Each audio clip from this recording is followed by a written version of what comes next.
De ninguna manera me parece sorprendente que el extraordinario caso del señor Valdemar haya provocado tantas discusiones.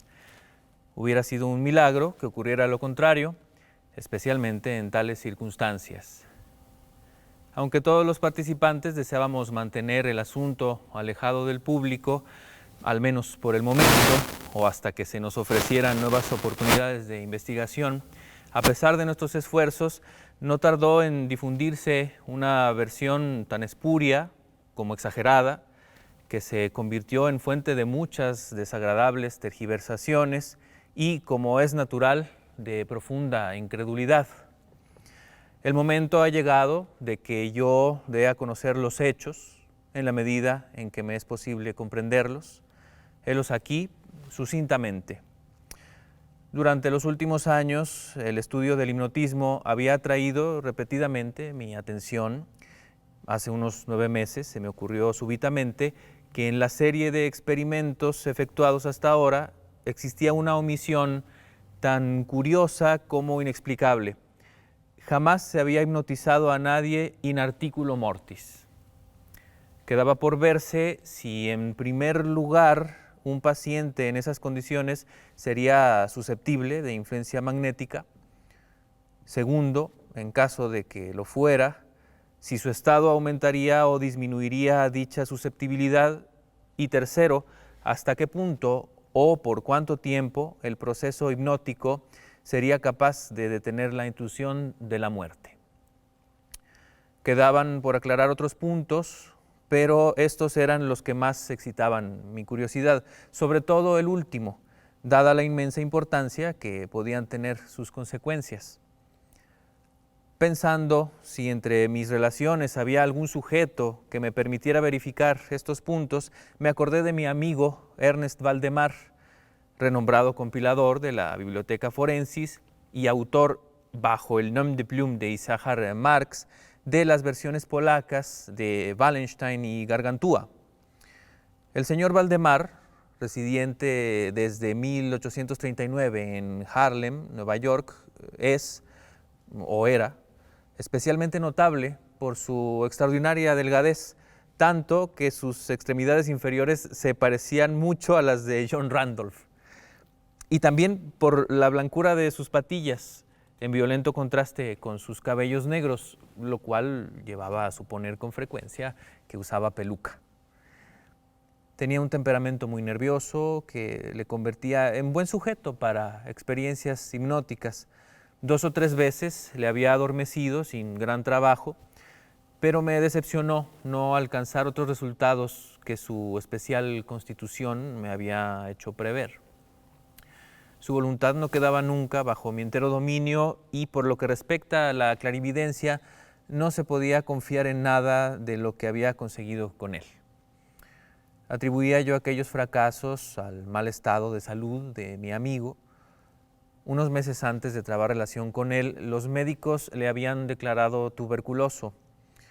El señor Valdemar acostumbraba a referirse con toda calma a su próximo fin, como algo que no cabe ni evitar ni lamentar. Cuando las ideas a que he aludido se me ocurrieron por primera vez, lo más natural fue que acudiese a Valdemar. Demasiado bien conocía la serena filosofía de mi amigo para temer algún escrúpulo de su parte. Por lo demás, no tenía parientes en América que pudieran intervenir para oponerse. Le hablé francamente del asunto y, para mi sorpresa, noté que se interesaba vivamente. Digo para mi sorpresa, pues si bien hasta entonces se había prestado libremente a mis experimentos, jamás demostró el menor interés por lo que yo hacía. Su enfermedad era de las que permiten un cálculo preciso sobre el momento en que sobrevendrá la muerte. Convinimos, pues, en que me mandaría llamar 24 horas antes del momento fijado por sus médicos para su fallecimiento. Hace más de 7 meses que recibí la siguiente nota de puño y letra de Valdemar. Estimado Alejandro, ya puede usted venir. Duarte y Fernández coinciden en que no pasaré de mañana a medianoche y me parece que han calculado el tiempo con mucha exactitud. Valdemar. Recibí el billete media hora después de escrito y 15 minutos más tarde estaba en el dormitorio del moribundo. No le había visto en los últimos 10 días y me aterró la espantosa alteración que se había producido en tan breve intervalo. Su rostro tenía un color plomizo, no había el menor brillo en los ojos y tan terrible era su delgadez que la piel se había abierto en los pómulos. Expectoraba continuamente y el pulso era casi imperceptible. Conservaba, no obstante, una notable claridad mental y cierta fuerza. Me habló con toda claridad, tomó algunos calmantes sin ayuda ajena y en el momento de entrar en su habitación le encontré escribiendo unas notas en una libreta. Se mantenía sentado en el lecho con ayuda de varias almohadas y estaban a su lado los doctores Duarte y Fernández. Luego de estrechar la mano de Valdemar, llevé aparte a los médicos y les pedí que me explicaran detalladamente el estado del enfermo. Desde hacía 18 meses, el pulmón izquierdo se hallaba en un estado semióseo, cartilaginoso, y como es natural, no funcionaba en absoluto. En su porción superior, el pulmón derecho aparecía parcialmente osificado, mientras la inferior era tan solo una masa de tubérculos purulentos que se confundían unos con otros. Existían varias dilatadas perforaciones y en un punto se había producido una adherencia permanente a las costillas. Todos estos fenómenos del lóbulo derecho eran de facha reciente. La osificación se había operado con insólita rapidez, ya que un mes antes no existían señales de la misma y la adherencia solo había sido comprobable en los últimos 3 días. Aparte de la tuberculosis, los médicos sospechaban un aneurisma de la aorta, pero los síntomas de osificación volvían sumamente difícil un diagnóstico. Ambos facultativos opinaban que Valdemar moriría hacia la medianoche del siguiente día, un domingo. Eran ahora las 7 de la tarde del sábado. Al abandonar la cabecera del moribundo para conversar conmigo, los doctores Duarte y Fernández se habían despedido definitivamente de él. No era su intención volver a verle, pero a mi pedido convinieron en examinar al paciente a las 10 de la noche del día siguiente. Una vez que se fueron, hablé francamente con Valdemar sobre su próximo fin y me referí en detalle al experimento que le había propuesto. Nuevamente se mostró dispuesto e incluso ansioso por llevarlo a cabo y me pidió que comenzara de inmediato. 2 enfermeros, un hombre y una mujer, atendían al paciente, pero no me sentía autorizado a llevar a cabo una intervención de tal naturaleza frente a testigos de tan poca responsabilidad en caso de algún accidente repentino. Aplacé, por tanto, el experimento hasta las 8 de la noche del día siguiente, cuando la llegada de un estudiante de medicina de mi conocimiento, el señor Teodoro López, me libró de toda preocupación. Mi intención inicial había sido la de esperar a los médicos, pero me vi obligado a proceder, primeramente por los urgentes pedidos de Valdemar y luego por mi propia convicción de que no había un minuto que perder, ya que con toda evidencia el fin se acercaba rápidamente. El señor López tuvo la amabilidad de acceder a mi pedido, así como de tomar nota de todo lo que ocurriera. Lo que voy a relatar ahora procede de sus apuntes, ya sea en forma condensada o verbatim. Faltaban 5 minutos para las 8, cuando después de tomar la mano de Valdemar le pedí que manifestara con toda claridad posible, en presencia de López, que estaba dispuesto a que yo le hipnotizara en el estado en que se encontraba. Débil, pero distintamente, el enfermo respondió: sí, quiero ser hipnotizado, agregando de inmediato: me temo que sea demasiado tarde. Mientras así decía, empecé a efectuar los pases que en las ocasiones anteriores habían sido más efectivas con él. Sentía indudablemente la influencia del poder, el primer movimiento lateral de mi mano por su frente, pero aunque empleé todos mis poderes, me fue imposible lograr otros efectos hasta algunos minutos después de las 10, cuando llegaron los doctores Duarte y Fernández, tal como lo habían prometido. En pocas palabras les expliqué cuál era mi intención y como no opusieron inconveniente, considerando que el enfermo se hallaba ya en agonía, continué sin vacilar, cambiando, sin embargo, los pases laterales por otros verticales y concentrando mi mirada en el ojo derecho del sujeto. A esta altura su pulso era imperceptible y respiraba entre estertores a intervalos de medio minuto. Esta situación se mantuvo sin variantes durante un cuarto de hora. Al expirar este periodo, sin embargo, un suspiro perfectamente natural, aunque muy profundo, escapó del pecho del moribundo mientras cesaba la respiración estertorosa, o mejor dicho, dejaban de percibirse los estertores. En cuanto a los intervalos de la respiración, siguieron siendo los mismos. Las extremidades del paciente estaban heladas. A las 11 menos 5 advertí inequívocas señales de influencia hipnótica. La vidriosa mirada de los ojos fue reemplazada por esa expresión de intranquilo examen interior que jamás se ve sino en casos de hipnotismo y sobre la cual no cabe engañarse. Mediante unos rápidos pases laterales hice palpitar los párpados, como al acercarse el sueño, y con unos pocos más los cerré por completo. No bastaba esto para satisfacerme, sin embargo, sino que continué vigorosamente mis manipulaciones, poniendo en ellas toda mi voluntad, hasta que hube logrado la completa rigidez de los miembros del durmiente, a quien previamente había colocado en la posición que me pareció más cómoda. Las piernas estaban completamente estiradas, los brazos reposaban en el lecho a corta distancia de los flancos, y la cabeza había sido ligeramente levantada. Al dar esto por terminado, era ya medianoche y pedí a los presentes que examinaran el estado de Valdemar. Luego de unas pocas verificaciones, admitieron que se encontraba en un estado insólitamente perfecto de trance hipnótico. La curiosidad de ambos médicos se había despertado en sumo grado. El doctor Duarte decidió pasar toda la noche a la cabecera del paciente, mientras el doctor Fernández se marchaba con promesa de volver por la mañana temprano.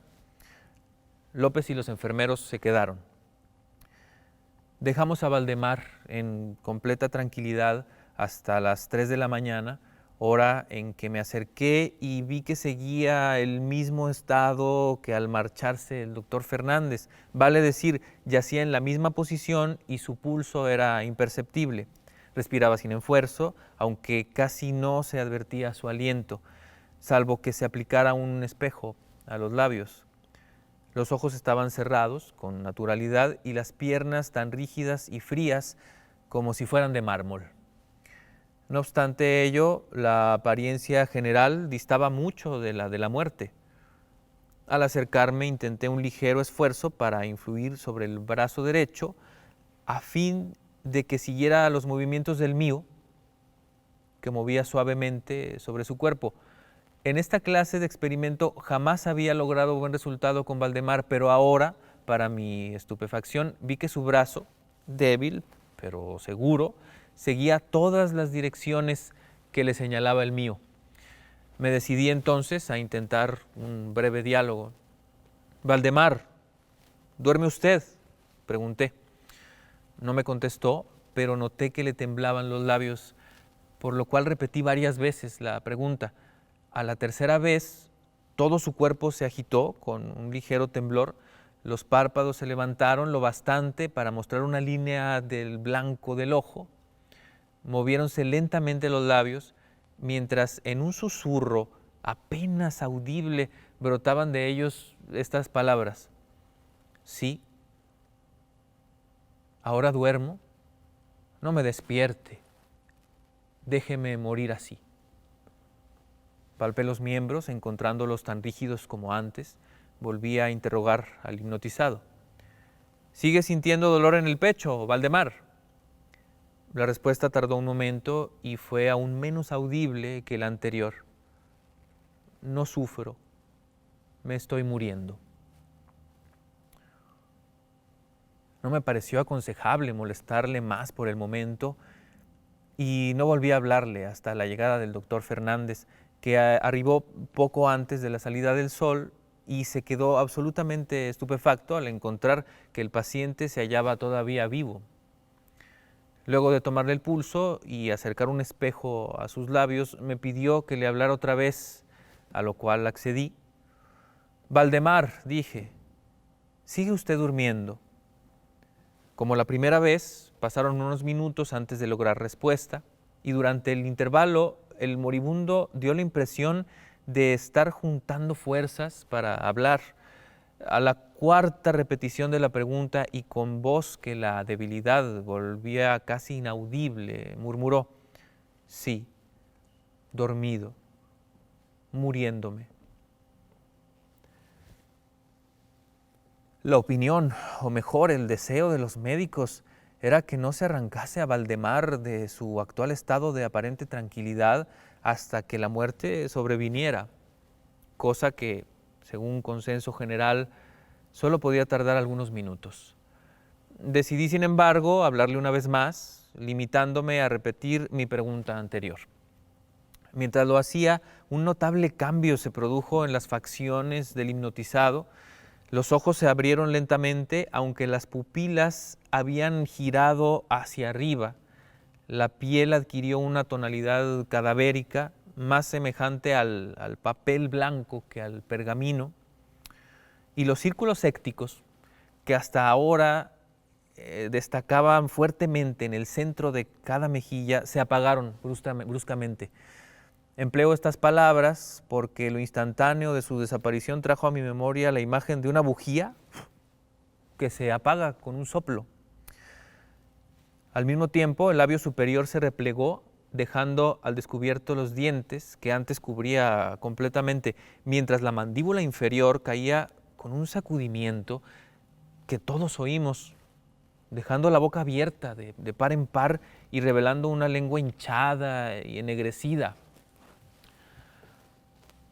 Supongo que todos los presentes estaban acostumbrados a los horrores de un lecho de muerte, pero la apariencia de Valdemar era tan espantosa en aquel instante que se produjo un movimiento general de retroceso. Comprendo que he llegado ahora a un punto de mi relato en el que el lector se sentirá movido a una absoluta incredulidad. Me veo, sin embargo, obligado a continuarlo.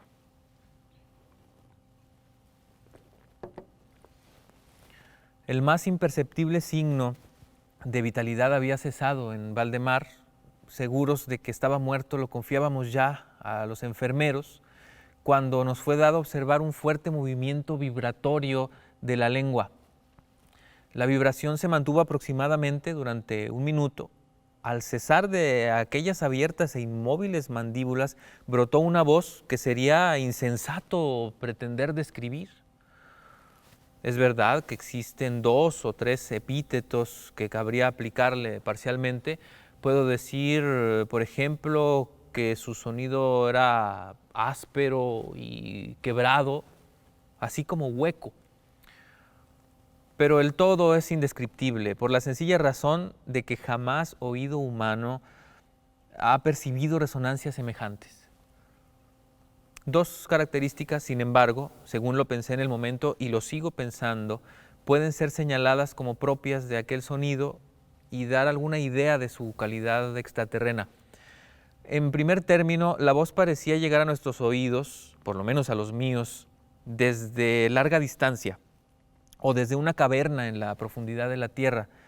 Segundo, me produjo la misma sensación, temo que me resultará imposible hacerme entender, que las materias gelatinosas y viscosas producen en el sentido del tacto. He hablado al mismo tiempo de sonido y de voz. Quiero decir que el sonido consistía en un silabeo clarísimo, de una claridad incluso asombrosa y aterradora. El señor Valdemar hablaba y era evidente que estaba contestando a la interrogación formulada por mí unos minutos antes. Como se recordará, le había preguntado si seguía durmiendo y ahora escuché, sí, no, estuve durmiendo y ahora estoy muerto. Ninguno de los presentes pretendió siquiera negar ni reprimir el inexpresable, estremecedor espanto que aquellas pocas palabras así pronunciadas tenían que producir. López, el estudiante, cayó desvanecido, los enfermeros escaparon del aposento y fue imposible convencerlos de que volvieran. Por mi parte, no trataré de comunicar mis propias impresiones. Durante una hora, silenciosos, sin pronunciar una palabra, nos esforzamos por reanimar a López. Cuando volvió en sí, pudimos dedicarnos a examinar el estado de Valdemar. Seguía en todo sentido, como lo he descrito antes, salvo que el espejo no proporcionaba ya pruebas de su respiración. Fue inútil que tratáramos de sangrarlo en el brazo. Debo agregar que éste no obedecía ya a mi voluntad. En vano me esforcé por hacerle seguir la dirección de mi mano. La única señal de la influencia hipnótica la constituía ahora el movimiento vibratorio de la lengua. Cada vez que volvía a hacer una pregunta a Valdemar, se diría que trataba de contestar, pero que carecía ya de voluntad suficiente. Permanecía insensible a toda pregunta que le formulara cualquiera que no fuese yo. Aunque me esforcé por poner a cada uno de los presentes en relación hipnótica con el paciente. Creo que con esto he señalado todo lo necesario para que se comprenda cuál era la condición del hipnotizado en ese momento. Se llamó a nuevos enfermeros y a las 10 de la mañana abandoné la morada en compañía de ambos médicos y de López. Volvimos por la tarde a ver al paciente, su estado seguía siendo el mismo. Discutimos un rato sobre la convalecencia, sobre la conveniencia y la posibilidad de despertarlo, pero poco nos costó llegar a la conclusión de que nada bueno se conseguiría con eso. Resultaba evidente que hasta ahora la muerte, o eso que de costumbre se denomina muerte, había sido detenida por el proceso hipnótico. Parecía claro que si despertábamos a Valdemar, lo único que lograríamos sería su inmediato o por lo menos su rápido fallecimiento. Desde este momento hasta fines de la semana pasada, vale decir casi 7 meses, continuamos acudiendo diariamente a casa de Valdemar, acompañados una y otra vez por médicos y otros amigos. Durante todo este tiempo el hipnotizado se mantuvo exactamente como lo he descrito. Los enfermeros le atendían continuamente. Por fin, el viernes pasado resolvimos hacer el experimento de despertarlo o tratar de despertarlo. Probablemente el lamentable resultado del mismo es el que ha dado lugar a tanta discusión en los círculos privados y a una opinión pública que no puedo dejar de considerar como injustificada. A efectos de librar el trance hipnótico al paciente, acudí a los pases habituales. De entrada resultaron infructuosos. La primera indicación de un retorno a la vida lo proporcionó el descenso parcial del iris. Como detalle notable, se observó que este descenso de la pupila iba acompañado de un abundante flujo de icor amarillento, procedente de debajo de los párpados, que despedía un olor penetrante, fétido. Alguien me sugirió que tratara de influir sobre el brazo del paciente, como al comienzo. Lo intenté sin resultado, entonces el doctor Fernández expresó su deseo de que interrogara al paciente. Así lo hice, con las siguientes palabras: Señor Valdemar, ¿puede explicarnos lo que siente y lo que desea? Instantáneamente reaparecieron los círculos sécticos en las mejillas, la lengua tembló, o mejor dicho, rodó violentamente en la boca, aunque las mandíbulas y los labios siguieron rígidos como antes, y entonces resonó aquella horrenda voz que he tratado ya de describir. Por amor de Dios, pronto, pronto, grito, hágame dormir o despiérteme pronto, despiérteme, le digo que estoy muerto. Perdí por completo la serenidad y durante un momento me quedé sin saber qué hacer. Por fin intenté calmar otra vez al paciente, pero al fracasar, debido a la total suspensión de la voluntad, cambié el procedimiento y luché con todas mis fuerzas para despertarlo. Pronto me di cuenta de que lo lograría, o por lo menos así me lo imaginé, y estoy seguro de que todos los asistentes se hallaban preparados para ver despertar al paciente. Pero lo que realmente ocurrió fue algo para lo cual ningún ser humano podría estar preparado. Mientras ejecutaba rápidamente los pases hipnóticos entre los clamores de muerto, muerto, que literalmente explotaban desde la lengua y no desde los labios del sufriente, bruscamente todo su cuerpo, en el espacio de un minuto o aún menos, se encogió, se deshizo, se pudrió entre mis manos. Sobre el lecho, ante todos los presentes, no quedó más que una masa casi líquida, de repugnante, de abominable putrefacción.